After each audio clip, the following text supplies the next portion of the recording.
Bueno, pues bienvenidos nuevamente al Congreso de Prevención y Control de Enfermedades Crónicas en formato virtual. Vamos agradeciendo a todas y todos aquellos que se conectaron, que tuvieron dificultades o limitaciones en su acceso en algunas zonas, municipios, regiones eh, de sus estados a lo largo y ancho del país, pero que pues, nos están mandando la información donde están concentrados en algún auditorio, sala u oficina, ¿no? De sus unidades clínicas o de sus oficinas en sus jurisdicciones sanitarias y nos están acompañando, ¿no? Están 3, 5, 15, 20 personas y pues también les damos la bienvenida y les agradecemos que nos estén siguiendo en este congreso. Y bueno, pues vamos a continuar con esta agenda bastante interesante que hemos estado desarrollando en estos 2 días y con este tercero. Y ya adentrándonos al tema de oncología, bueno, tenemos el apoyo del Instituto Nacional de Cancerología, al cual le agradecemos el que pueda participar en este tipo de eventos dirigidos al médico de primer contacto. Y uno de los temas más socorridos y que nos solicitan que se pueda hablar de ellos, ¿no?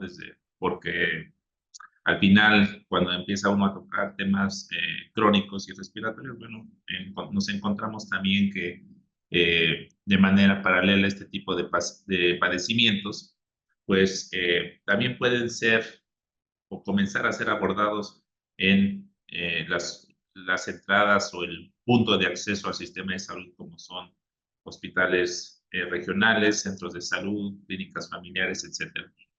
Entonces, vamos a hablar de lo que es el cáncer de pulmón y para eso, pues tenemos como invitada especial a la doctora Marisol Arroyo Hernández.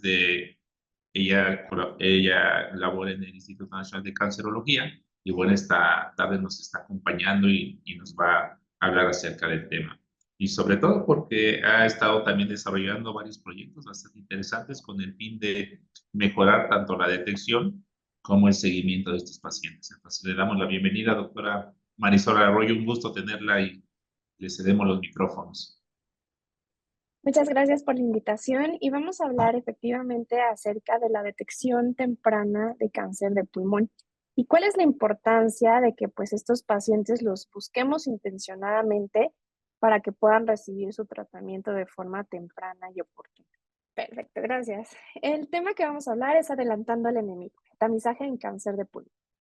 Para hablar un poquito acerca de tamizaje, de detectarlo de forma temprana, tenemos que saber cuál es la importancia o por qué buscar este tipo de cáncer. Desafortunadamente, a nivel mundial, ocupa el número 1 en incidencia y en mortalidad. No es el más frecuente.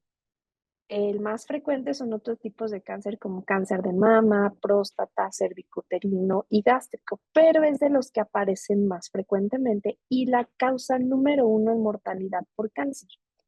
Desafortunadamente, estos datos no solamente son a nivel mundial, bueno, México también refleja este panorama. En México, más de 7.608 personas mueren cada año por estos diagnósticos y pues también es la neoplasia más mortal en nuestro país. Ustedes han escuchado que Latinoamérica nos engloban como un solo país y que dicen los estudios, en Estados Unidos, en Europa y en Latinoamérica, ¿no? Pero también quiero enseñar esta diapositiva para que vean que Latinoamérica tiene una diversidad de factores de riesgo y cómo el cáncer de pulmón varía dependiendo del país. Los países como Uruguay, Argentina y Chile tienen una descendencia europea más marcada que los países como México, Ecuador y Perú. Y tienen el factor de riesgo más importante en estos países es el tabaquismo. Difícilmente en estos países utilizan otros factores de riesgo, tienen exposición a otros factores como es la exposición al humo de la leña, que en México pues es muy frecuente que nuestras comunidades rurales utilicen este combustible para calentarse, para sus actividades cotidianas. Pero bueno, también por lo tanto, perdónenme, en Uruguay, Argentina y Chile, pues también tienen una alta prevalencia de cáncer de pulmón porque existe una mayor frecuencia de tabaquismo en estos países. Bueno, hablando de tabaquismo, ya sabemos que el tabaco, la causalidad, tabaco ocasiona cáncer, no solamente cáncer de pulmón. Y dependiendo del consumo de número de cigarros al día, del tiempo de exposición, también es el riesgo mayor de desarrollar cáncer de pulmón. Los pacientes que dejan de fumar a edades más tempranas que aquellos que dejaron de fumar a etapas más tardías, desarrollan menos o tienen menos riesgo de presentar cáncer de pulmón. Una persona que deja de fumar a los 69 años, realmente su riesgo no va a ser igual que alguien que dejó de fumar antes de los 40 años, antes de los 30, o a los 30 años, por ejemplo. Y conforme van pasando el año, pues se va incrementando nuestro riesgo. También últimamente hemos hablado, o han sabido ustedes acerca del tabaquismo de segunda mano o el tabaquismo ambiental. Sabemos que en estudios desde 1991-92 que las personas que están expuestas al humo del cigarro también tienen mayor riesgo de presentar neoplasias como el cáncer de pulmón. Hemos visto en estudios que son de cortes que el riesgo de presentar cáncer de pulmón incrementa en un 23% por cada 10 cigarros que la pareja de una mujer eh, consume, ¿vale? Y el riesgo aumenta también en un 11% por cada 10 años de exposición. Esto es en mujeres que nunca fumaron, pero que tenían a su esposo fumado. Hablando de tabaquismo, pues el tabaquismo ocasiona las 8 principales causas de muerte en nuestro país. Y la mortalidad se atribuye a un 16% de todas las muertes por alguna enfermedad, se atribuye a esta exposición. Fumar no solamente ocasiona cáncer de pulmón, está asociado a 15 tipos de cáncer, incluyendo el de pulmón. Entonces, no solamente vamos a detectar cáncer de pulmón, también podemos detectar otro tipo de neoplasias al buscar lo de pulmón. Y también podemos dar medidas de prevención, no solamente para cáncer de pulmón, como lo es el dejar de fumar. Desafortunadamente, pues fumar nos va a reducir la esperanza de vida hasta en un 57, en un 50% en comparación con personas que nunca fumaron, lo que se traducen en 10 a 11 años de vida menos que alguien que nunca fumó. La distribución en México, y hablamos a nivel Latinoamérica, pues varía y es diferente. Los estados de la República del Norte que tienen colindancia con Estados Unidos tienen una mayor prevalencia de tabaquismo en comparación con los estados de la República del Sur.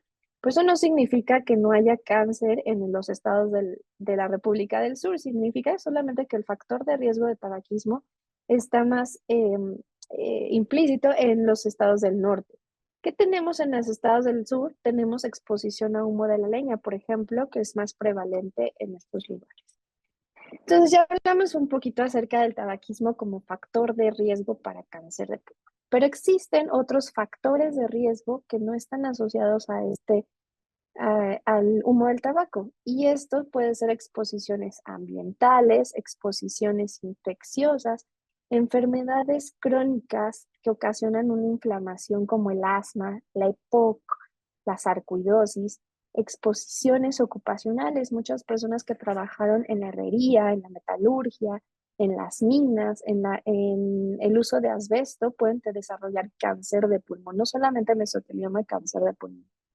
La exposición a combustiones de otro tipo que no sea del cigarro, como lo que platicamos, la exposición al humo de la leña actualmente. En México se conoce mucho la asociación entre cáncer y esta exposición. Inclusive se ha detallado el tipo de mutación que pueden presentar estos pacientes con la exposición al humo. Y algo que ha tomado relevancia en los últimos años es la historia familiar. ¿Por qué relevancia? Porque actualmente se están haciendo estudios de tamizaje en personas que nunca fumaron. Y en esas personas, en este grupo de personas que no fumó, el factor de riesgo número 1 es el familiar de primer grado que haya tenido cáncer. Tenemos un riesgo más alto de presentar cáncer en estas personas o en estos pacientes. Latinoamérica podemos observar que hasta el 54% de las personas que tienen cáncer de pulmón son mujeres y ellas nunca han fumado y tienen alguno de estos factores de riesgo de los que ya platicamos. ¿Cuál es la mediana de edad en la cual aparece el cáncer de pulmón? A los 70 años. pero podemos observar que existe un rango de edad desde los 50 años hasta los 85 años en promedio, en las cuales la frecuencia de cáncer de pulmón pues incrementa más del 10%, ¿no? 21.7, 33.4 a los 70 años y 26.8. Entonces, no solamente lo tenemos que buscar en personas en edad avanzada, ya cada vez los rangos de edad van siendo más jóvenes.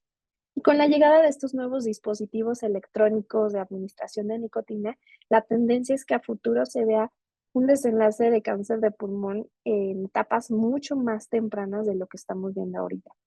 Actualmente en el Instituto Nacional de Cancerología es sorprendente, pero tenemos personas con diagnóstico de cáncer de pulmón de 22 años. Obviamente el factor de riesgo principal es el antecedente familiar, pero cada vez estamos viendo estos diagnósticos en una etapa más temprana. Los síntomas es algo muy importante porque desafortunadamente cáncer de pulmón no genera síntomas al inicio de la enfermedad. Presentan síntomas los pacientes ya que están muy avanzados, ya que puedan tener extensión del tumor a otros órganos, extensión torácica, que toquen la pared torácica y esto les ocasione dolor, o que toquen algún bronquio o la lesión y ocasione hemoptisis, disnea, tos o que haya metástasis a otros sitios y ocasione los síndromes paraneoplásicos. Los síntomas pueden ver en esta tablita del lado derecho, son muy ambiguos, entonces podemos ver que un paciente pueda tener tos, pérdida de peso, disnea, dolor torácico, hemoptisis, pero estos síntomas también los podemos ver en otras enfermedades. Tenemos esta enfermedad infecciosa que es la tuberculosis, que le llaman la gran simuladora porque puede parecer de todo. Inclusive puede parecer cáncer. Y estos pacientes llegan a tener tos, pérdida de peso, hemoptisis, dolor torácico. Entonces, realmente los síntomas no es algo en el cual nosotros nos podamos guiar para hacer el diagnóstico de cáncer de pulmón. Y esto es el reto. ¿Por qué? Porque los síntomas son muy ambiguos. El cáncer de pulmón no da síntomas al inicio de la enfermedad. Entonces, ¿qué está pasando? Desafortunadamente, detectamos el cáncer de pulmón ya que está avanzado, ya que vemos por radiografía, por tomografía una lesión muy grande y pienso porque el paciente ya presentó síntomas que no se controlan con el tratamiento convencional o el tratamiento inicial. Entonces, los pacientes están en etapas clínicas avanzadas. La etapa clínica es la extensión que hay del tumor dentro de nuestro tórax o fuera de nuestro tórax con invasión a órganos distales. Y va de la etapa clínica 1 a la etapa clínica 4, siendo la etapa clínica 4 más avanzada.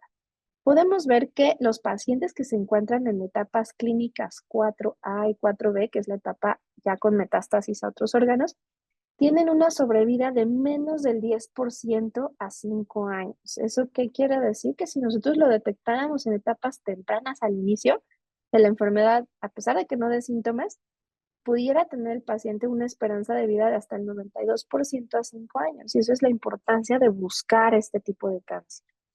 Estos son datos del INCAN comparados con los datos de Estados Unidos. Podemos ver que las etapas tempranas, cuando el paciente tiene una lesión chiquita en el pulmón, se detectan en menos del 1%, en comparación con los pacientes que se hace el tamizaje en cáncer de pulmón en Estados Unidos, que es aproximadamente del 25%.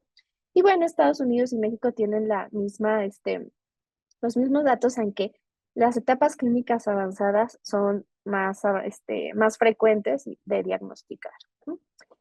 ¿Por qué pasa esto? Pues bueno, porque hay mucho desconocimiento. A veces hay desconocimiento del paciente acerca de los factores de riesgo. Y ustedes han escuchado mucho esto. Bueno, es que yo fumaba, pero ya no fumo. Entonces ya no tiene por qué darme cáncer, ¿no? Bueno, pues todo este antecedente de haber tenido exposición al humo del cigarro puede ocasionar todavía la enfermedad. También hay desconocimiento de algunos médicos de primer contacto, que no es a lo mejor la prioridad dentro de la consulta. Desconocimiento de segundo o tercer nivel de atención para hacer estudios de forma temprana o que tal vez no sepamos que en México existen estrategias de tamizaje en cáncer de pulmón.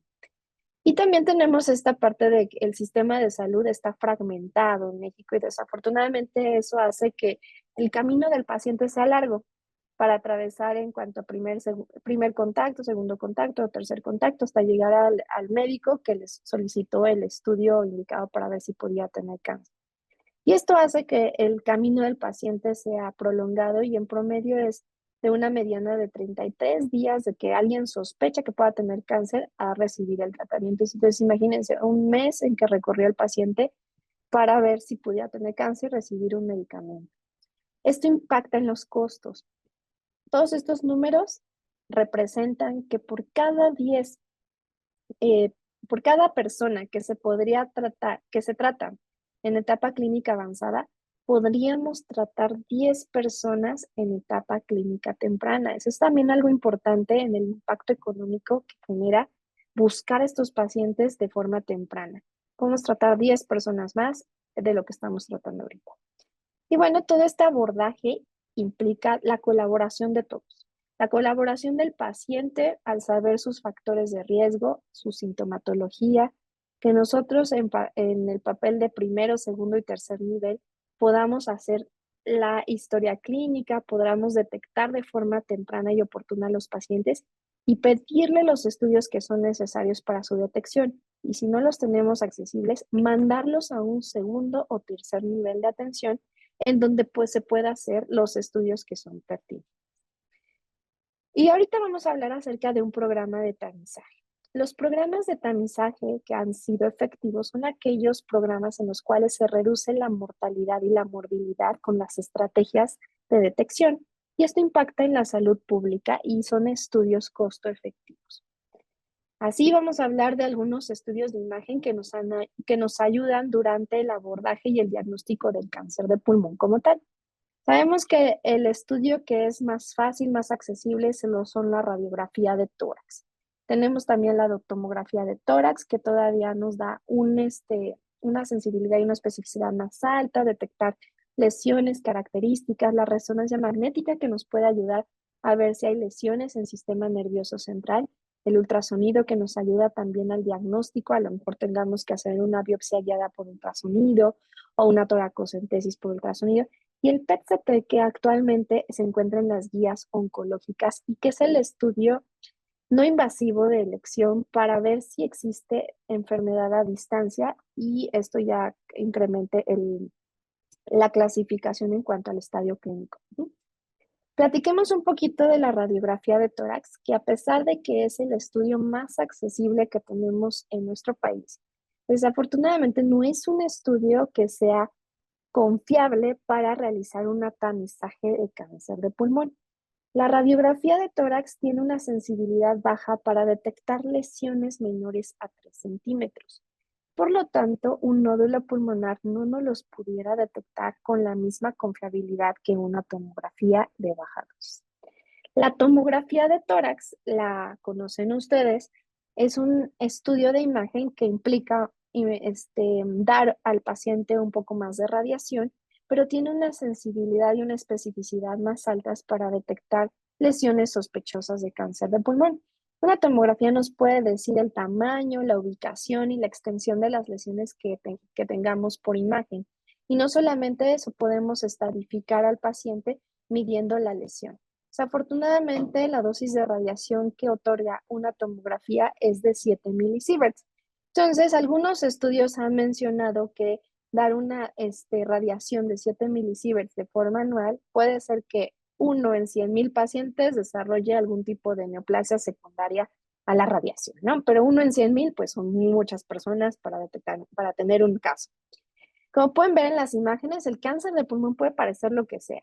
Puede ser una lesión muy voluminosa, central, puede ser una lesión distal pegada a la caja torácica, puede ser una lesión que parezca un quiste, líquido pleural, imagen en vidrio deslustrado, que inclusive la podamos confundir con infecciones virales ahora que tenemos COVID e influenza, se pudiera llegar a confundir.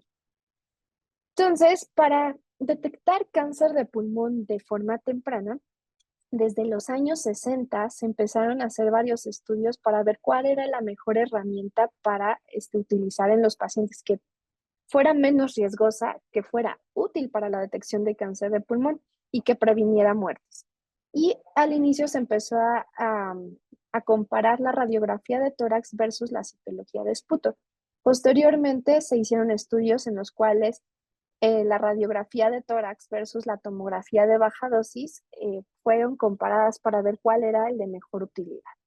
En el año 2002 empezó el National Lung Screening Trial. Este estudio es un estudio estadounidense, el cual fue el primero en demostrar la utilidad que tiene la tomografía de baja dosis para detectar lesiones chiquitas, potencialmente malignas y así salvar.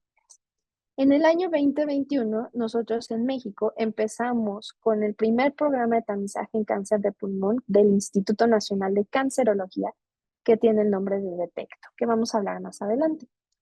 Y bueno, estos estudios de tomografía de baja dosis, ¿en qué consisten? Consiste en realizar un estudio de tomografía que emite una dosis de radiación más chiquita que una convencional. Habíamos visto en la diapositiva previa que una tomografía convencional emite 7 milisieverts de radiación. Estas emiten menos de 1 milisievert de radiación, o sea, es baja, muy baja la radiación para la cual el paciente se va a exponer.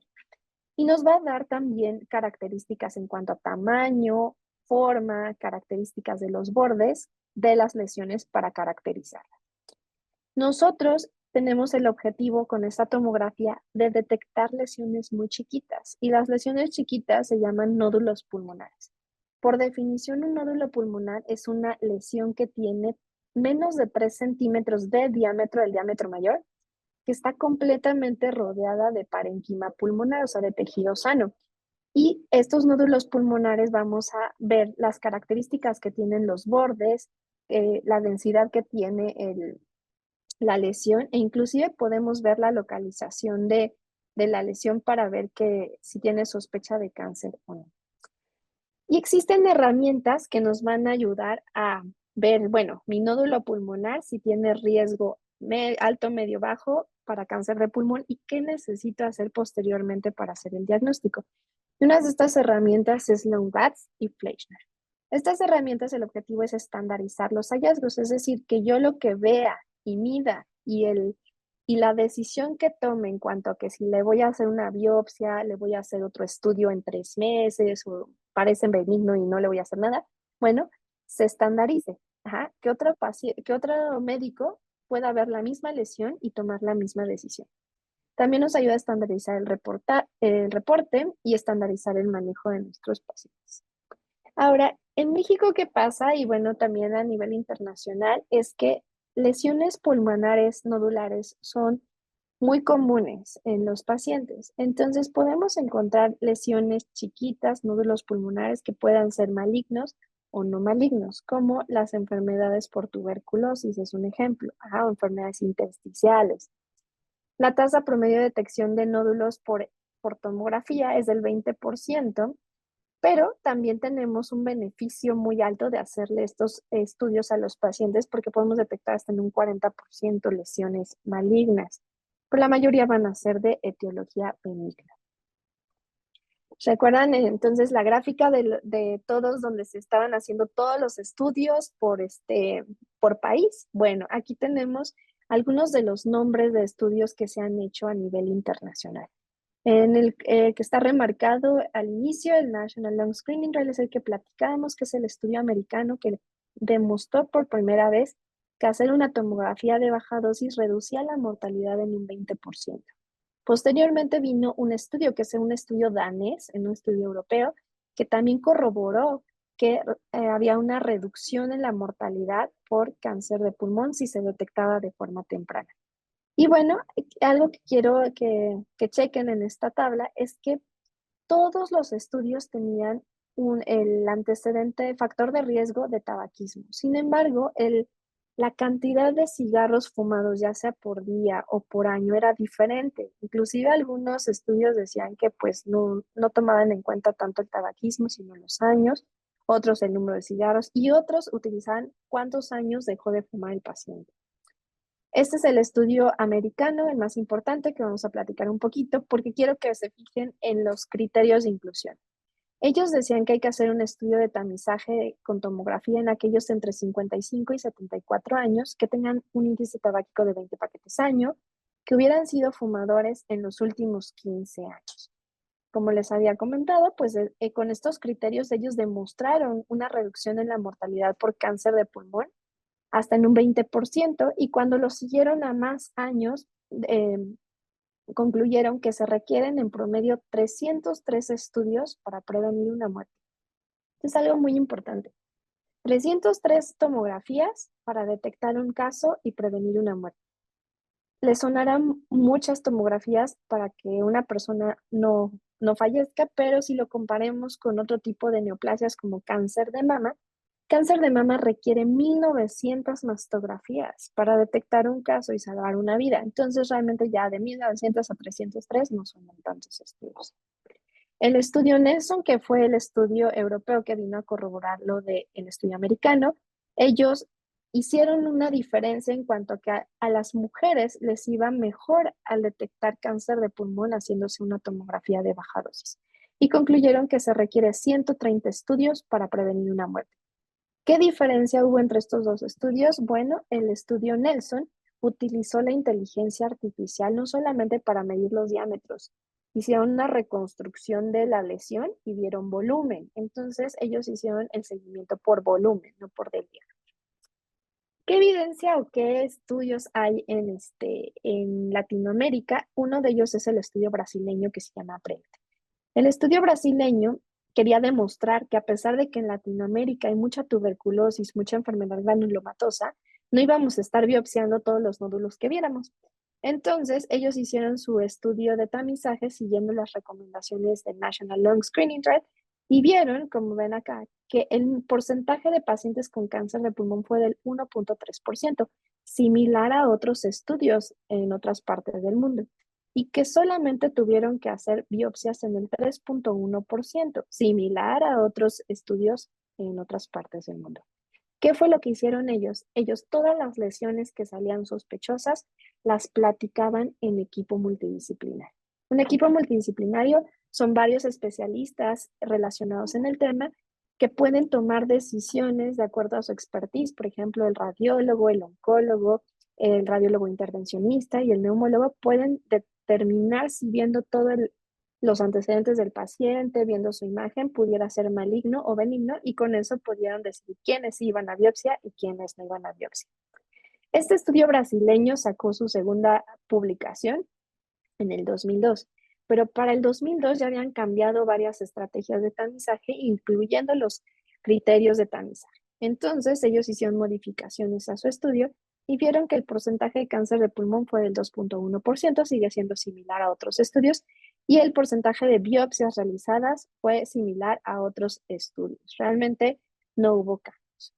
Entonces, ¿qué ha pasado a lo largo de este tiempo desde que el estudio americano salió? Bueno, recuerden que el estudio americano decía que había que hacer tamizaje entre 55 y 74 años. Se han hecho estudios de que si prolongamos ese rango de edad, como lo vimos en las primeras diapositivas, que había un rango de edad para aparecer cáncer de pulmón, pudiéramos incrementar hasta en un 50% a los pacientes que pudieran tener cáncer. Entonces, incrementando el rango de los 50 años hasta los 80 años, detectamos más pacientes con cáncer. Igual, este mismo estudio, recuerdan que utilizaba el índice tabáquico de 30 paquetes año. Actualmente ya se utilizan 20 paquetes año porque así no excluimos a las minorías raciales ni étnicas, como lo son las mujeres y los hispanos y los afroamericanos. Las últimas recomendaciones americanas mencionan que el tamizaje de cáncer de pulmón con una tomografía de baja dosis se debe de realizar en personas entre 50 y 80 años que tengan un índice tabáquico de 20 paquetes año y que hayan suspendido el tabaquismo en los últimos 15 años. ¿Cómo calculamos el índice tabáquico? Solo para recordar, es el número de cigarros que una persona se fuma por día por el número de años que la persona ha fumado entre 20. 20 porque una cajetilla contiene 20 cigarros. Este tamizaje se le tiene que realizar a las personas año con año. ¿Hasta qué punto dejamos de hacerlo? Hasta que el paciente tal vez ya no quiera continuar en el proyecto, haya pasado más de 15 años que dejó de fumar, o que tenga otra enfermedad que prediga, el desenlace de su vida y que tal vez sea más urgente tratar eso que un cáncer. Las recomendaciones del 2023 de la Sociedad Americana también mencionan estos nuevos criterios de 50-80 años, 20 paquetes año, y ellos dicen que no es necesario el criterio de que haya dejado de fumar en los últimos 15 años. Actualmente existen también algunas calculadoras de riesgo o modelos matemáticos donde los cuales podemos meter características de los pacientes y calcular cuál es el riesgo de que puedan tener cáncer de pulmón estos pacientes. Son características diferentes al tabaquismo que implican desde edad, género, si tiene exposición a humo de leña, otro tipo de factores ambientales o época. Y bueno, avanzando también en la ciencia, tenemos biomarcadores. En otros tipos de cáncer sí tenemos algunos marcadores ya bien definidos que medimos en sangre y si sale positivo eso es riesgo para un tipo de cáncer. En cáncer de pulmón aún no existe un biomarcador ideal para decir, si medimos este y sale arriba de tanto de punto de corte, es positivo para cáncer de pulmón.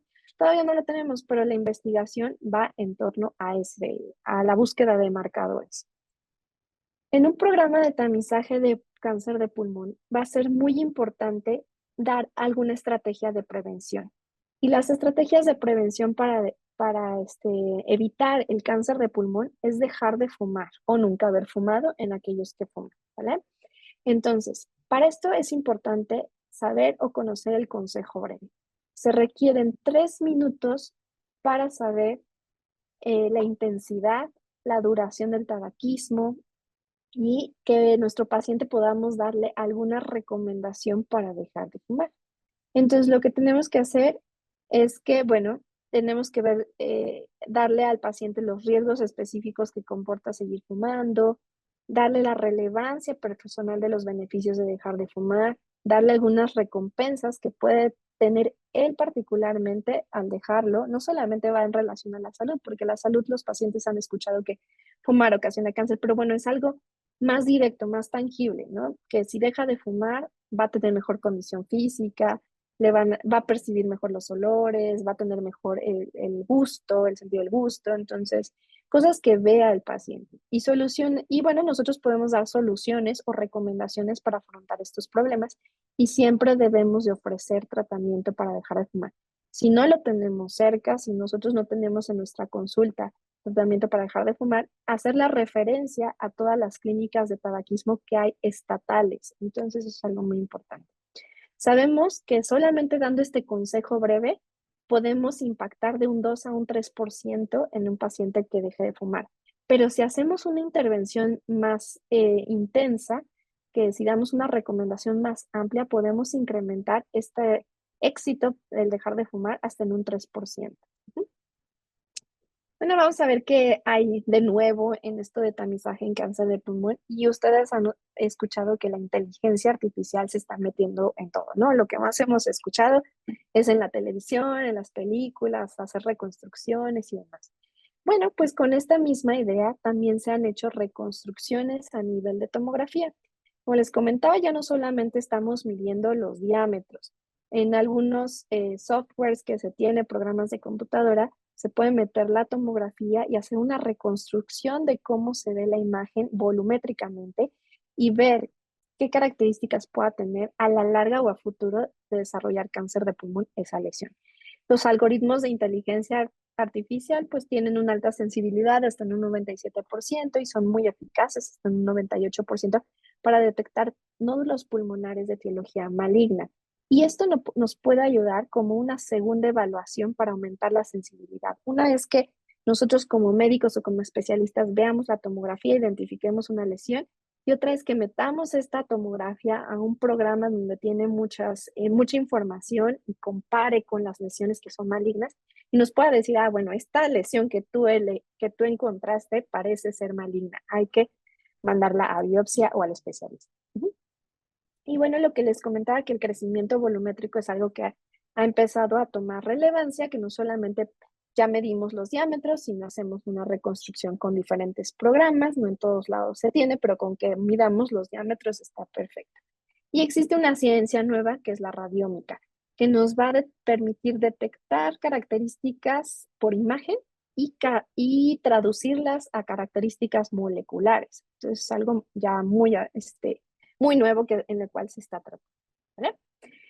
Y bueno, con todo este preámbulo, quiero platicarles un poquito acerca del programa de Detecto. Como platicábamos, este es el primer programa en México con el cual inició en el 2021, que tiene el objetivo de detectar de forma temprana el cáncer de pulmón para así poder hacer la referencia oportuna al especialista. Ujú.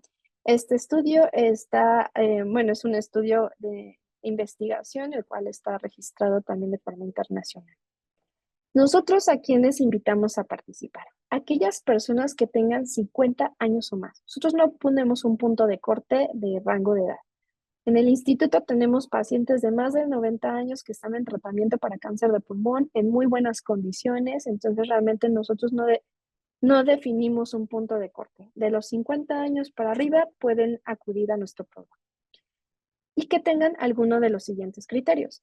Número 1, que sean fumadores actuales más de 20 paquetes año o que sean exfumadores más de 20 paquetes año y que hayan dejado de fumar en los últimos 15 años. Que no sean fumadores, pero que hayan tenido exposición al humo de la leña más de 100 horas al año o que tengan diagnóstico de EPOC. Estos son los criterios. Si son 50 años o más y cumplen alguno de estos 4 factores, son pacientes que tienen sospecha para cáncer de pulmón en nuestra población. Es algo muy importante. Habíamos visto esta tabla en la cual todo el mundo podía su punto de corte y sus factores de riesgo. Bueno, nosotros en México sabemos que la exposición a humo de leña es el segundo factor de riesgo más importante para presentar cáncer de pulmón. Por eso también lo estamos buscando. Nosotros, en cuanto el paciente se detecta por algún médico particular, médico de alguna otra institución, o el paciente ve nuestra publicidad en otras áreas, nosotros lo que hacemos es agendar una cita para hacer una evaluación inicial. En la evaluación inicial hacemos una evaluación respiratoria, le hacemos una espirometría, vemos si el paciente cumple con los factores de riesgo que estamos platicando para hacerle una tomografía de baja dosis. Y algo muy importante que todo programa de tamizaje de cáncer de pulmón debe tener es dar tratamiento contra el tabaco. Actualmente en Estados Unidos, los programas de tamizaje en cáncer de pulmón son gratuitos siempre y cuando el paciente reciba tratamiento para dejar de fumar. ¿Ajá? Si no, no puede ser gratuita la tomografía. Nosotros actualmente nuestro programa es gratuito. Entonces, ¿qué quiere decir? El paciente, todo el caminito que lleva hasta detectar una lesión va a ser gratuito. Ya una vez que se detecte la lesión, ahí termina el protocolo y ya sigue la parte diagnóstica que se hace la referencia a su unidad de adscripción, por ejemplo, si tienen IMSS o ISSSTE, o si no tienen ningún tipo de adscripción a alguna seguridad social, los ingresamos al instituto para hacer el diagnóstico, el abordaje y el tratamiento. Aquellos pacientes que son candidatos que cumplen con estos factores de riesgo, se les hace una tomografía de ultra baja dosis. Y hacemos también una firma genética de los pacientes mexicanos con cáncer de pulmón, que es una toma de una muestra de sangre. Actualmente estamos colaborando con la Universidad de San Luis Potosí para medir partículas volátiles, estos biomarcadores de los cuales les expliqué que estamos buscando cuál es el marcador ideal para decir, si está más arriba del punto de corte, es sospecha de cáncer de pulmón. Bueno, nos lo estamos haciendo de forma exhalada en un dispositivo. Y también medimos calidad de vida. Sabemos que en los programas de tamizaje de cáncer de pulmón impacta mucho en el estado emocional del paciente, saber si puedan tener o no puedan tener cáncer. Entonces estamos también evaluando qué tanto impacta un programa de tamizaje en el estado emocional. Y bueno, todas las tomografías de baja dosis, de ultra baja dosis, se miden por los criterios de Longratz, que es una de estas herramientas para estandarizar los hallazgos. Cualquier lesión que sea positiva se evalúa por un equipo multidisciplinario para definir si el paciente requiere una biopsia. Nosotros empezamos el proyecto en el año 2021, en plena pandemia. Fue muy difícil iniciar con todos los hospitales cerrados, con la población en casa, pero bueno, empezamos este proyecto porque ya no podíamos esperar más en México. Ustedes vieron la línea del tiempo, o sea, todos los países iban avanzando en tamizaje y México no. Entonces, 2021 iniciamos. Nosotros les estamos dando de forma gratuita a los pacientes tomografías en el transcurso de 3 años de seguimiento. Actualmente hemos entrevistado a 1,272 pacientes, de los cuales 600 han cumplido con los factores de riesgo. 672 todavía no los cumplen, pero eso no significa que no los vayan a cumplir el siguiente año. Por lo tanto, aquí se les da el tratamiento para dejar de fumar, se les da información acerca de los riesgos y para reducirlos. De estos 600 pacientes que ya se hicieron la tomografía, llevamos 6 pacientes positivos. Recuerden esos números de los estudios americanos. El estudio americano decía que requiere 303 estudios para detectar un caso. Nosotros llevamos por cada 100 pacientes detectamos un caso. O sea, vamos mucho mejor que los estudios americanos. El estudio de danés decía 130 para un caso, nosotros llevamos 100 para un caso. Entonces vamos bien en cuanto a la detección de cáncer de pulmón. Y bueno, a estos pacientes también les estamos haciendo un estudio de espirometría.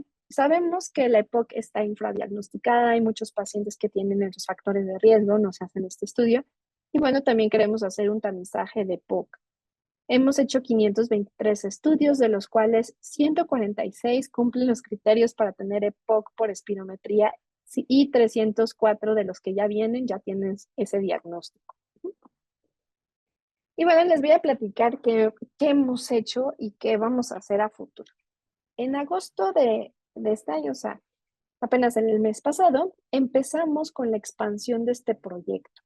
Lo estamos expandiendo a 7 estados de la República Mexicana, incluyendo el norte, el centro y el sur.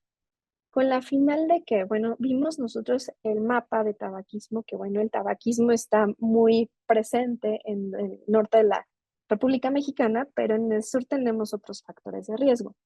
En el centro, que estamos Ciudad de México, pues tenemos pacientes de todas partes, pero son características más de la Ciudad de México.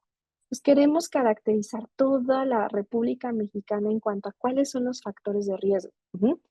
Entonces, expandimos este proyecto de realizar tomografías de forma gratuita a varios estados de la República. Actualmente llevamos 20 pacientes que se han realizado la tomografía en estos estados y bueno, estos son los contactos de las clínicas en donde se puede hacer la referencia de los pacientes. Es importante mencionar que, bueno, si ustedes tienen un paciente que cumple con factores de riesgo para cáncer de pulmón, como lo es arriba de 50 años, que fume o haya dejado fumar en los últimos 15 años, índice tabáquico de 20 paquetes al año, que tengan EPOC o que tengan exposición a humo de la leña, pueden contactar cualquiera de estos centros para que se haga una evaluación, se les hace su espirometría y se les da su tomografía de baja dosis para ver si hay cáncer de pulmón.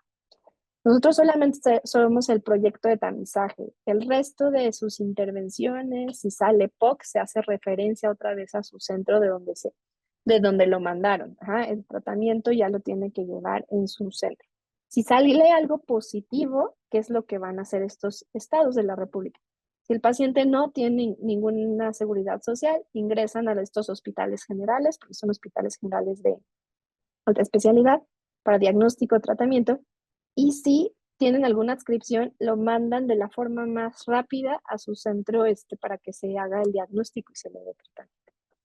Y bueno, esta es mi última diapositiva. Este es los contactos de la Clínica de Detección Oportuna de Cáncer de Pulmón en la Ciudad de México, en los que ustedes pueden hacer referencia a sus pacientes que conozcan que tengan factores de riesgo.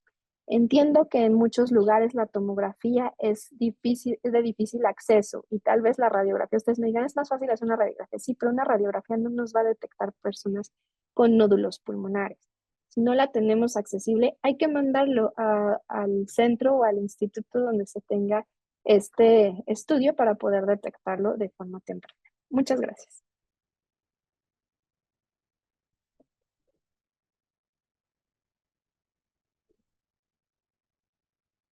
Doctora Marisol, muchísimas gracias por la plática que nos acaba de compartir, bastante útil y por leyendo los comentarios, pues son de los contenidos que los colegas de primer contacto pues desean saber con mayor amplitud, ¿no? Cómo se identificar o sospechar personas, ¿no? Que pudieran tener un tema de cáncer de pulmón y que se pudiera, sobre todo, generar un diagnóstico temprano, que eso es como Ujú. tanto los colegas lo piden como las mismas personas, y las mismas personas lo han padecido. Entonces, de ahí el esfuerzo y de parte de ustedes y de nosotros como para poderles ayudar a difundir este tipo de información. Tenemos algunas preguntas, doctora, si Sí. nos puede ayudar a comentarlas. Nos dice, la exposición al asbesto que tienen muchas viviendas aún, ¿representa algún riesgo para el desarrollo de cáncer de pulmón? Y también, ¿cuál es el impacto en el riesgo referente al tabaquismo pasivo? Ah, ok. Mira, son preguntas muy interesantes. La exposición a asbesto se relaciona a dos tipos de cáncer. Cáncer de pulmón, la exposición a asbesto está relacionada a 5 veces más riesgo de presentar cáncer de pulmón. Y también mesotelioma, que es cáncer de la pleura, que es esta capita esta serosa que recubre al pulmón. Entonces, está más asociado al mesotelioma, sin embargo, también es un factor de riesgo para presentar cáncer de pulmón. Y en relación al tabaquismo pasivo, sabemos la asociación. Desafortunadamente no es lo mismo la asociación que la correlación. Correlación es que molecularmente ya estamos probando que el tabaquismo ambiental y el cáncer son causa y efecto, ¿no? La asociación sí la hemos podido demostrar. Es difícil decirle a las personas, es que si fumaste 3 años, o sea, o vapeaste 3 años, o fumaste, o estuviste en contacto con tu esposo que fumaba 3 años, ya tienes 0.5 más riesgo que otra persona. Es difícil decir números en cuanto a tabaquismo pasivo en comparación a tabaquismo activo. ¿Por qué? Porque impacta mucho la distancia en la cual una persona está expuesta al tabaquismo ambiental, impacta si es en lugar cerrado o es en lugar abierto, el número de horas, la intensidad con el que el fumador hace la inhalación profunda y expulsa el humo. Entonces, realmente hay muchos factores que impactan para decir el punto de corte de exposición a tabaquismo ambiental o a vapeo ambiental te va a ocasionar tanto riesgo de cáncer de pulmón, pero existe, la asociación existe, o sea, eso sí no nos queda duda. Aparte, ahora con estos nuevos dispositivos electrónicos, sabemos que las sustancias que contienen todos estos cartuchos de electrónico, de vapeo y demás, contienen carcinógenos, ¿no? Entonces contienen más de 60 sustancias, de los cuales hay varios carcinógenos. Entonces, nada más es tiempo, cuestión de tiempo para que empiecen a aparecer los daños oncológicos secundarios a estos dispositivos. Muy bien, doctora, te digo, ya contestó otra pregunta que estaba apareciendo por ahí, si qué era más, Ah, qué generaba más daño, ¿no? El tabaco ujú. o el vapeador, ¿no? Ok, bueno, otra pregunta nos comentan, ¿es un factor de riesgo el vivir en área con industria de la petroquímica? Sí, la exposición a humos de combustión son factores de riesgo. Entonces, finalmente no deberíamos de respirar otra cosa que no fuera aire, ¿no? Entonces, todo aquel humo genera inflamación de la vía respiratoria, genera el calor que tiene, inflama también la vía respiratoria. Y todas esas inflamaciones crónicas a la larga producen daño en el DNA. Eso pasa con la EPOC. La EPOC, bueno, sabemos que es por mucha exposición, es una inflamación crónica. Bueno, pero ¿por qué la EPOC ocasiona cáncer? Porque toda esa inflamación crónica de estos pacientes con EPOC genera destrucción y daño en el DNA y entonces empiezan las mutaciones y empieza a haber una alteración en las células que se siguen produciendo y pues eso es el cáncer, ¿no? Entonces sí es un factor de riesgo todas estas industrias que generan algún tipo de combustión o vapor cerca. Perfecto, bueno, tenemos por aquí otras preguntas. ¿A dónde se pueden inscribir a los pacientes al protocolo, doctora? Les voy a volver a poner mi pantalla. Dependiendo de qué parte de la República, bueno, si son de Ciudad de México, estos son los contactos. Ajá. Lo único que tiene que hacer su paciente no es tener hoja de referencia, no es llevar ningún documento previo, nada. Solamente se comunican, ya sea vía telefónica, por correo o por alguna de nuestras redes sociales y solicitan una cita. Ajá. vienen acá al instituto y se les hace toda la valoración que les comenté, un checklist, se les toma una espirometría, se les brinda tratamiento para dejar de fumar, consejo breve, para que sepan un poco más acerca del cáncer de pulmón y en caso de que ya sean candidatos, bueno, ya se les hace el estudio. Ujú. Si ustedes están en el interior de la República, estos son los centros que ahorita están participando con nosotros. Mexicali, Chihuahua, Querétaro, Mérida, Oaxaca, Ciudad de México, Guadalajara y Tijuana. Perfecto, y lo dejamos mientras si alguien quiere tomar alguna foto y esto, pues tienen la oportunidad. Aunque también comentarles que estos contenidos van a estar colgados o se van a subir al canal de YouTube para que tengan tiempo, no nada más de ver esta diapositiva, sino ver todos los contenidos del Congreso, porque como también he visto ahí algunas sugerencias o propuestas, es que quisieran repasar todos estos varios contenidos que hemos tenido a lo largo del Congreso. Entonces, vamos Ok, a estar teniendo ahí disponibles también, doctora, para que todavía podamos, en un periodo de tiempo más largo, pues esté disponible para la gente, ¿no? Para sí, todos los de acuerdo. colegas. Y bueno, por ahí también tenemos otras preguntas. Eh, bueno, en este chat, ¿sabe este chat?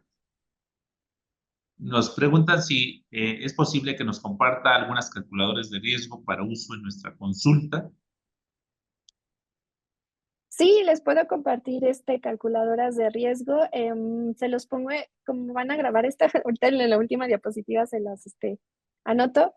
Ustedes nada más colocan las calculadoras con la edad, factores de riesgo que tengan y dependiendo si ya tienen algún estudio de tomografía, ponen inclusive la lesión, en qué área está del pulmón, cómo mide y ya les saca el riesgo. Pero sí yo se las comparto.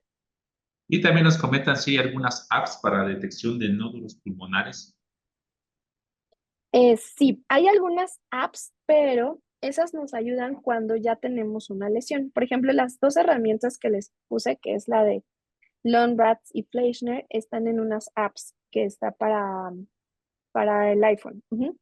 Y ahí uno coloca cómo mide la lesión, si está calcificado el nódulo, si creció, inclusive nos va diciendo, ya creció de su última tomografía. No, pues sí, sí creció y nos da un riesgo y nos dice, bueno, a este paciente le tienes que hacer una biopsia o a este paciente le haces una tomografía en un año. Ajá.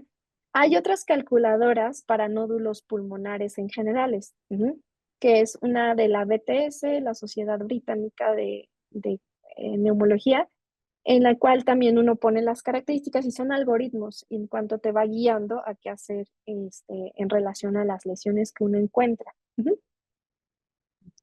Muy bien, doctora. Y también nos comentan, ¿existe relación entre nódulo pulmonar solitario y cáncer de pulmón? Sí, lo que estamos buscando nosotros en cáncer de pulmón, las lesiones tempranas son nódulos pulmonares, solitarios. Ujú. Entonces, así es como se presentan de forma temprana el cáncer de pulmón.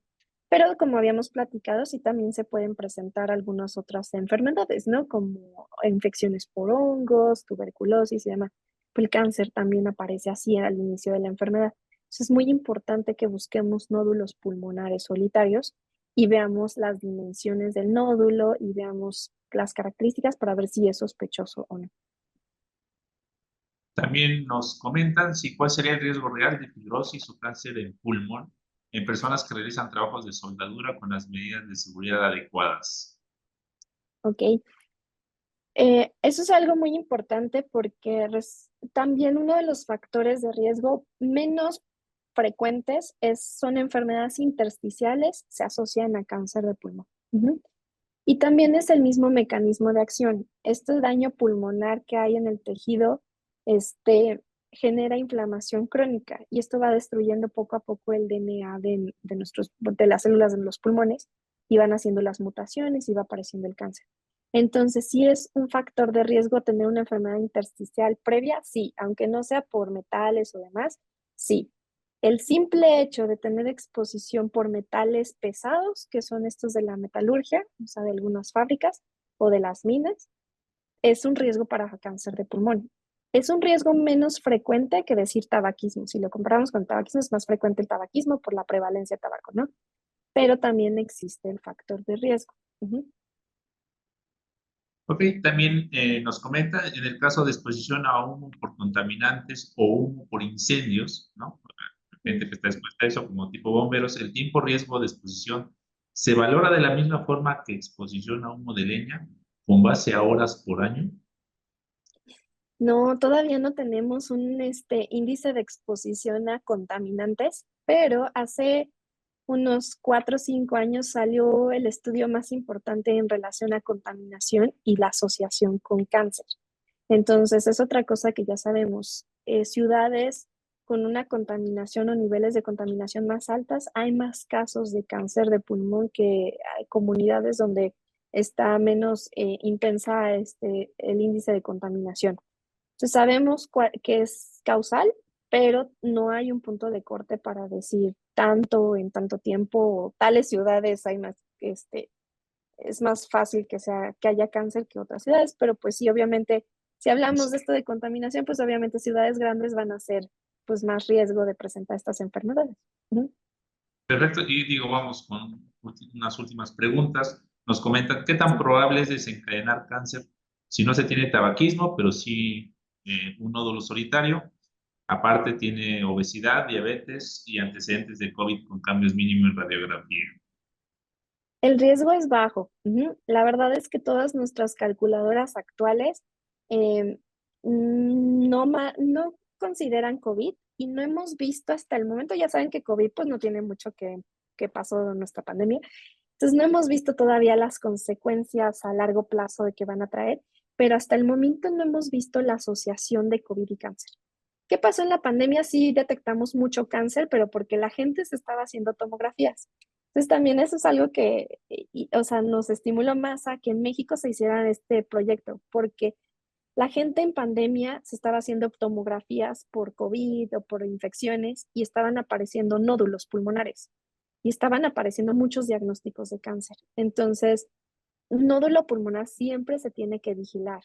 Digo, si me dicen qué estrategias hay que hacer para vigilar y o ver si crece o no crece, yo les diría que uno de los algoritmos muy buenos para esos nódulos pulmonares es la guía Fleischner. Ujú.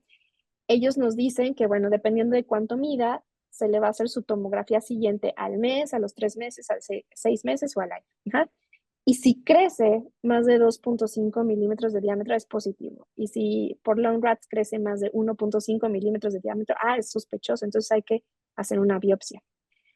¿Qué pasa en algunos casos? Y también pasa aquí en muchos casos que llegan al INCAN. Hay gente que no tiene factores de riesgo y hasta preguntan, pero ¿por qué si yo nunca fumé, yo nunca me expuse a la leña, por qué me dio cáncer? Bueno, acuérdense que todos estos son factores de riesgo, pero hay algo que viene implícito en nosotros que genera las enfermedades, ¿no? Entonces, hay cosas que no podemos explicar por los factores de riesgo, pero que tal vez ya traíamos dentro de nuestros genes el desarrollo de esta anomalía de las células. Ujú. Perfecto, y bueno, para cerrar, doctora, Sí. eh, de manera muy puntual, como siempre digo, con tipo acordeón, con el afán de mejorar la gestión de los pacientes, de nuestros colegas ahí en las unidades médicas de primer contacto.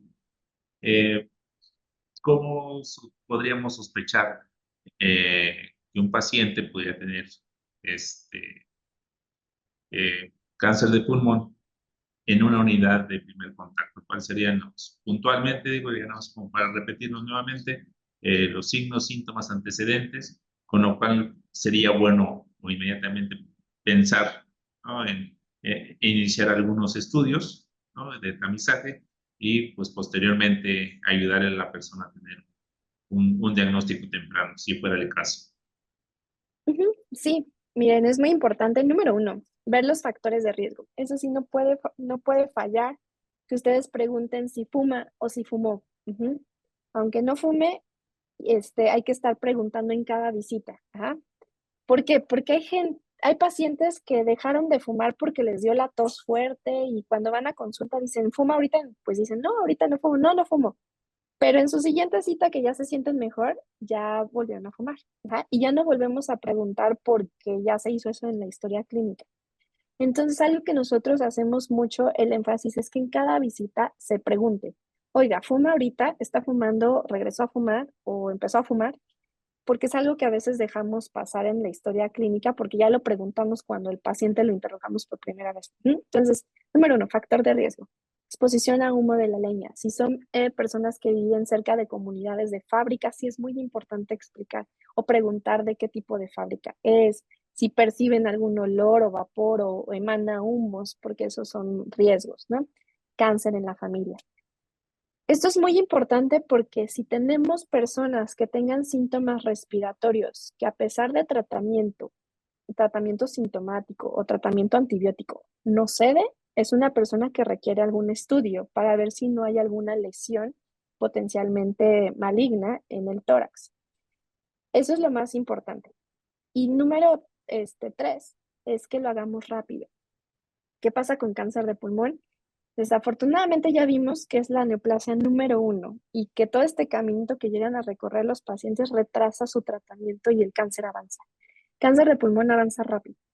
Entonces, personas que nunca tienen tratamiento del diagnóstico, la sobrevida son 6 meses. Entonces, por eso hay que hacerlo rápido. Entonces, si ustedes ven a alguien que no respondió a tratamiento, no respondió a antibióticos, no le vuelvan a dar antibióticos, no volvamos al mismo manejo. Háganle estudios. Ajá. Vean si no tiene algo más que está condicionando los síntomas y que si no tiene este paciente factor de riesgo para presentar cáncer de pulmón.